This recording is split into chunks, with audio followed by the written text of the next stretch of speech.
Good morning, students. We had finished reading the chapter Tippity the Flying Squirrel.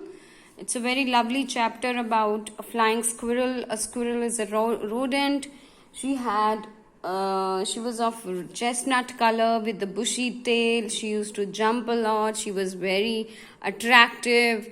But while eating her dinner or taking her milk, she was not at all ladylike. Her friends were two dogs, and the author and the two dogs and the flying squirrel, they used to go on walks together. So she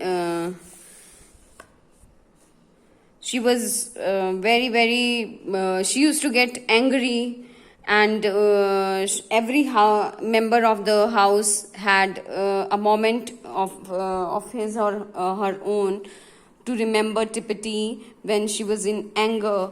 And then her end was very even tragic when the fox ate her up, and she was tied to the table, but somehow the end of the rope loosened up and she went out. Tippity went out jumping in the veranda, and as the author was about to go into the veranda to bring her back, at that moment a fox jumped on her and ate her in her just captured her in her jaws and ate her up. So that's how the end she met with her end. So today we will be doing the short brief summary. The author introduces us to a nocturnal flying squirrel of Himalayan range. Her name is Tippity. She is really beautiful and attractive. She loves to show off her bushy tail. The author got the squirrel when she was just 4 days old. Since then, Tippity remained with him. He loved her very much. One would find many instances in the story. Tippity was very naughty, who loved to go on walks at night. So also the author used to give her a hearty dinner so that Tippity would overeat and sleep steadily, and thus the author would find himself get a sound sleep. Tippity had two friends, a spaniel dog and a Tibetan sheepdog.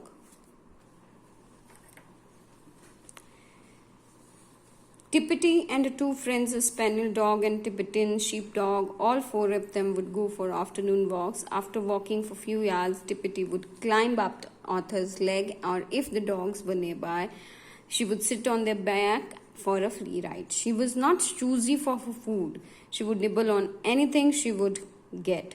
Author used to tie her at dinner times due to her over-jumping nature. But one night, the end of the chain changed the spellings as CHAIN, got unfastened, and Tippity went into veranda and was immediately eaten up by a jungle fox. Although the author took her revenge, but Tippity was gone forever. So that's how she met her end.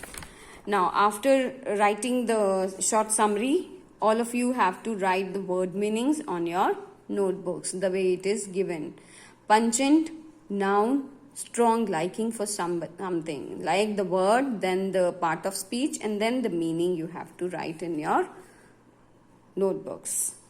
Now let's come over to the back exercise. Answer the questions with reference to context. Tippity was the means of my solving a problem in natural history, regarding which a controversy raged for many months.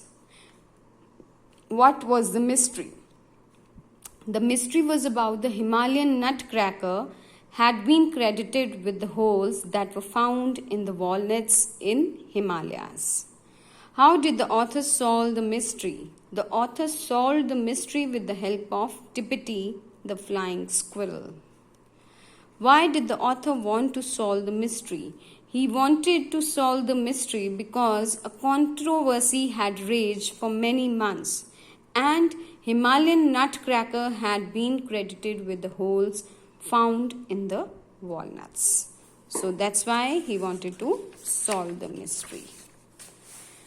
Now, answer these questions. Describe Tippity in your own words. She lived in a little box with two partitions. The inner one, her bedroom, was fitted with a little nest of feathers and cotton wool. The tiny door led from it into the bigger sitting room where she dined. Sorry, the answer to this question, describe Tippity in your own words. You write your answer from here.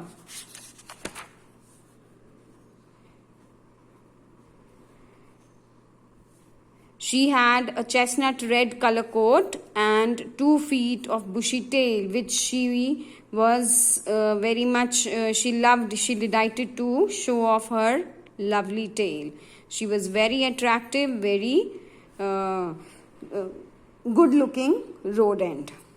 So that's the answer to the first question, right? Now next question. Why did the writer find Tippity's nocturnal nature to be a drawback? Writer found Tippitty's nocturnal nature to be a drawback because when it was time for normal people to go to bed, she was most active.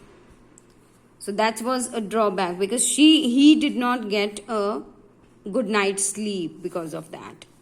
Why would Tippity sometimes sneeze and splutter while drinking milk? Tippity was too much ladylike to make any such fuss over her milk. She was usually in a hurry while having milk. So consequently, her face went into the saucer more than required. So as a result, a certain amount of liquid, certain amount of milk went up her nose. That made Tippity sneeze and splutter. Explain the phrase would have done credit to an animal 10 times her size. Her growl was so alarming that it was equivalent to the growl of an animal which was 10 times bigger than her in size. Why was it in writer's interest to provide Tippity with a good dinner? It was in writer's interest to provide Tippity with a good dinner because Tippity would invariably overeat, and that meant sleeping solidly till early hours of the morning. This way, writer would also get good night's sleep. Give 2 examples from the passage to show Tippity was not very choosy when it came to eating. So 2 examples are, she would make her way to the extreme end of the branch and nibble off the young leaves. Second, she was quite happy on any tree or shrub and found something to eat on all. How do we know that Tippity wasn't too keen to accompany the writer on his afternoon strolls? Tippity accompanied the writer and the dogs on an afternoon stroll after being ruthlessly pulled out of a box. This shows that she was not too keen to accompany them. Why would Tippity get tied up before meals? How did this practice ultimately lead to her death?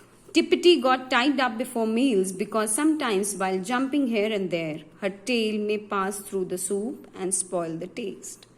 She had been tied up just before dinner, but somehow the end of the chain got unfastened from the leg of the chair, and she hopped about on the boards in veranda and dragged her chain behind her. There was a fox nearby who had poor Tippity in his relentless jaws. That's how she met her end.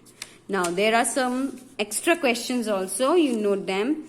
What was her toilet routine? Tippity was very particular about her toilet routine. She would sit erect and carefully get to work. Both hands, beginning with the tip of her nose, she would gradually work over the whole of her face and head. The tail would be her last, but by no means her least care. So that was her toilet routine. Which theory did the writer disapprove with the help of Tippity?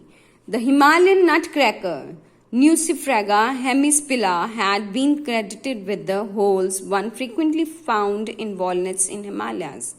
The writer had disproved this theory with the help of Tippity. Why did the writer find Tippity's nocturnal nature to be a drawback? So this you have already done, don't write it.